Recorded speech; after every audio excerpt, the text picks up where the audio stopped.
there's been a lot of activity in the fixed income markets over the last couple of months in the area of electronic trading.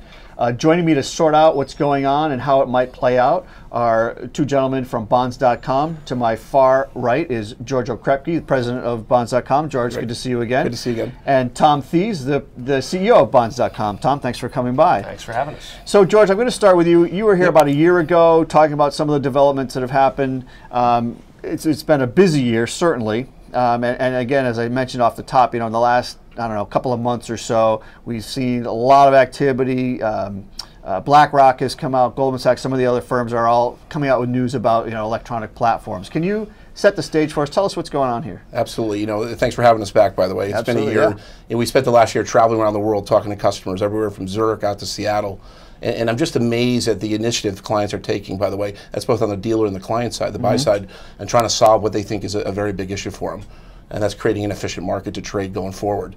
And I think what we're seeing is the first kind of reactions. And by the way, we're in the most creative market in the world, the bond market. Yeah. A lot of smart people. So we're seeing those first kind of forays into the solution providing. G Sessions at Goldman, BlackRock's Aladdin platform. Yep. I've heard Morgan Stanley has a platform coming out called Bond Pool. Amazing. It tells us, by the way, that something's going to get fixed here. But I think the message I hear all the time when I go out to talk to customers is we need a single solution, not multiple solutions. And when I ask them, well, what is that? What do you need? They tell you we need something that's fair, open, and cost effective. So I think that, and that I hear that in Europe, I hear that in the United States, I hear that everywhere. Okay. I hear that on the sell side and the buy side. Right. Now, so is it inefficiencies in the marketplace that are driving this momentum? Well, I think there are a few thematic things going on. One, there was a headline a few weeks back that said dealer inventories are down to 2002 levels. Yeah. That's an issue for a market that's actually growing in size. Right. There's demographics. People are retiring. You get 10,000 people a day retiring. Fixed income is going to be in vogue, I think, going forward. And the third thing is that it's a bigger world today.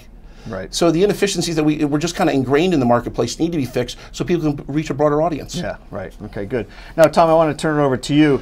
You come from inside the business, ran a trading desk yourself. As you watch the activity in the space, can you tell us a little bit about some of these models that are coming out and what they're perhaps trying to get at and the solutions they're trying to offer? Well, I mean, let's start with the fundamental basis for the market. I mean, the phone and the clients and the dealers connecting on a communication tool, it works fairly well and has for many, many decades, frankly. Evolving from there, the electronification of the markets in fixed income has grown, but certainly more so in the commoditized products like treasuries relative to a little bit further complicated products like credit. Gotcha. And for instance, IBM has one stock, they've got over 1,000 bonds, and they just did a deal yesterday.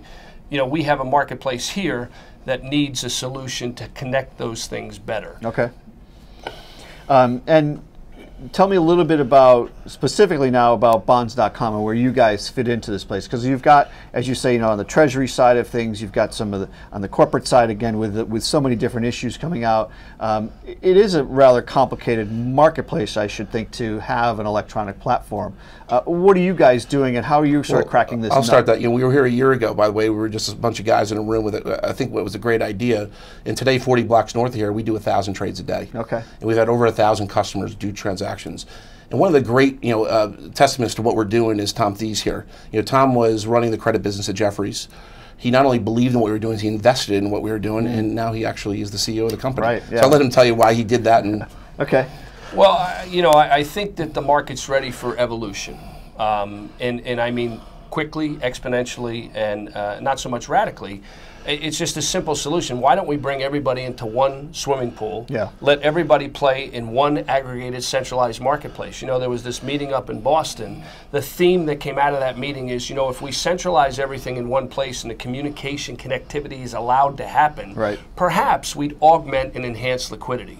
And I think that's what Bonds.com, by the way, I thought it a year ago. So I might have been a little early, but I wasn't early enough to get here, so I've gotten here in the last 8 weeks. And we have one mission, a foundational principle of the company is we think that the right solution to augment and enhance liquidity is to bring people together in one liquidity pool, give them all equal rights, let everybody play in the same pool.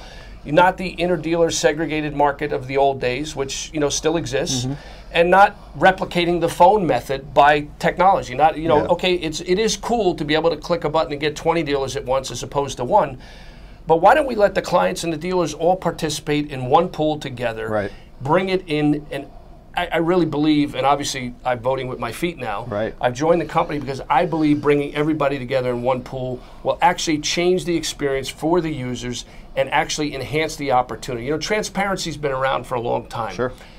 While transparency's been around, liquidity's actually evaporated.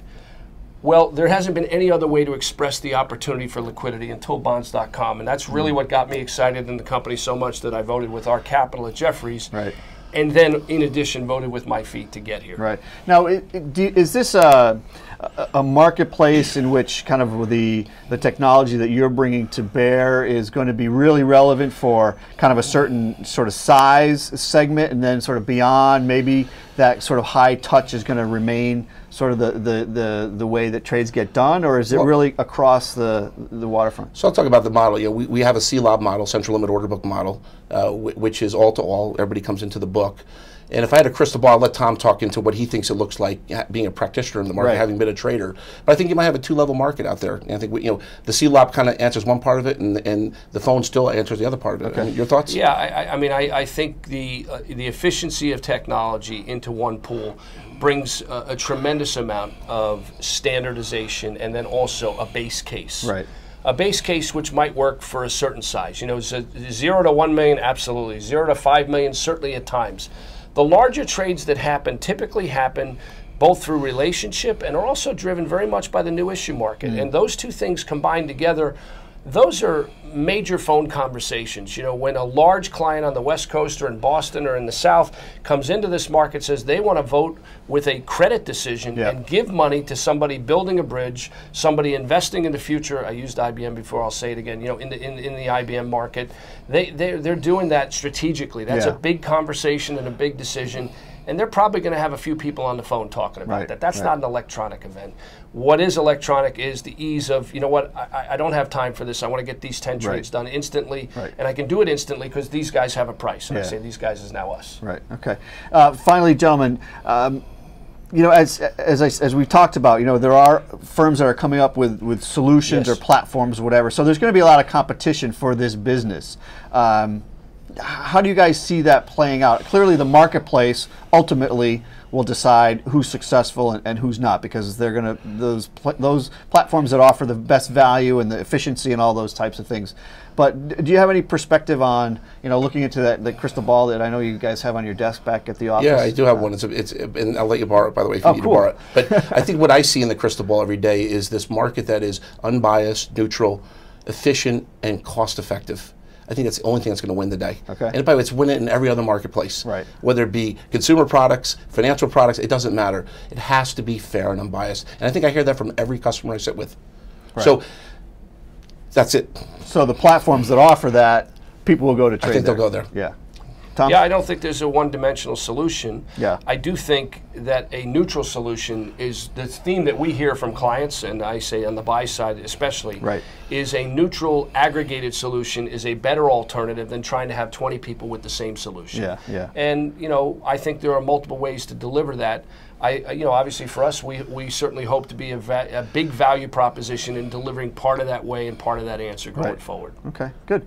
Very good. Well, we've been talking about the electronification, if you will, of fixed income and the growth of electronic platforms and how that's looking today and how that might play out in the future. I've been joined by Giorgio Krepke, the president of Bonds.com, and Tom Thies, the CEO of Bonds.com, talking about how this is all going to sort out. Thank you for watching. Thanks, Greg.